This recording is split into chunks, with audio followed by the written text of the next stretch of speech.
দেশ ইংৰাজৰ হাতলৈ যোৱাৰ পিছত অসমতো খ্ৰীষ্টান ধৰ্ম প্ৰচাৰৰ বাবে এজন খ্ৰীষ্টান মিছনেৰীক অসমলৈ পঠিওৱা হৈছিল। তেওঁৰ নাম আছিল ফাদাৰ ক্ৰুজ। তেওঁ অসমলৈ আহি এটা প্ৰতিষ্ঠিত পৰিয়ালৰ শিশুক ঘৰত ইংৰাজী পঢ়ুৱাৰ সুযোগ পালে।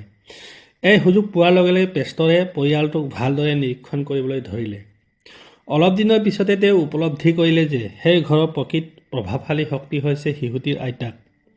লগে লগে তেওঁ মনতে পৰিকল্পনা কৰিলে, আইতাকক যদি যীশুৰ কথাত আবদ্ধ কৰি ৰাখিব পাৰি তেন্তে গোটেই পৰিয়াল আৰু তাৰপিছত গোটেই গাঁওখন খ্ৰীষ্টান ধৰ্মলৈ পৰিণত কৰিব পৰা যাব। তাৰপিছত তেওঁ আইতাগৰাকীক যীশু খ্ৰীষ্টৰ অলৌকিকতাৰ বিষয়ে বুজাবলৈ ধৰিলে। যীশুৱে কেনেকৈ কুষ্ঠ ৰোগীসকলৰ ৰোগ নিৰাময় কৰে, অন্ধক কেনেকৈ দৃষ্টিশক্তি দিয়ে আৰু নাজানে কি সকলো দুঃসাধ্য কাম যীশুৱে কৰিব পাৰে। আইতাগৰাকীয়ে হাঁহি এটা মাৰি ক'লে, বোপাইও, আমাৰ ৰামকৃষ্ণৰ অলৌকিকতাৰ সন্মুখত এই সকলোবোৰ বৰ নগণ্য। শুনিছানে কেতিয়াবা তেওঁলোকৰ কথা? আমাৰ প্ৰভু শ্ৰীৰামে মাত্ৰ এটা স্পৰ্শতে পাথৰক জীৱন্ত নাৰীলৈ ৰূপান্তৰিত কৰিছিল।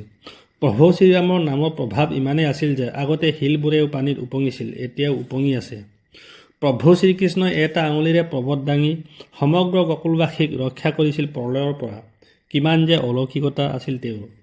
ফাদাৰ ক্ৰুজ প্ৰতিবাৰে আইতাগৰাকীৰ ওচৰত পৰাজিত হৈ থাকে, কিন্তু তেওঁ নিজৰ প্ৰচেষ্টা এৰি নিদিয়ে। এদিন পেষ্টৰে গীৰ্জাৰ পৰা কেক এটা আনি আইতাগৰাকীক খাবলৈ দিলে। তেওঁ মোটামুটি নিশ্চিত আছিল যে আইতাই স্পৰ্শও নকৰিব, কিন্তু তেওঁৰ আশাৰ বিপৰীতে আইতাই কেকটো খালে।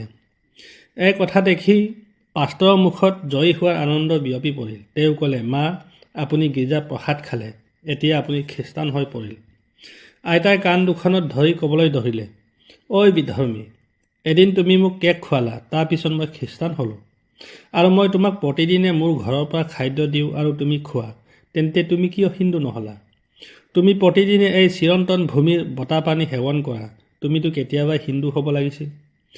নিজৰ ধৰ্ম আৰু নিজৰ মাটি ৰক্ষা কৰা আইতা অসমৰ মহান স্বাধীনতা সংগ্ৰামী কমলাদেৱী হাজৰিকা। দুৰ্ভাগ্যজনকভাৱে অসমৰ বাহিৰত বাদেই ভিতৰৰ কিমানজনে তেখেতৰ নাম জানে। তেখেতৰ বীৰত্ব আৰু বুদ্ধিমত্তাৰ সৈতে সমগ্ৰ দেশক পৰিচিত কৰোৱাটো আমাৰ কৰ্তব্য। ধন্যবাদ।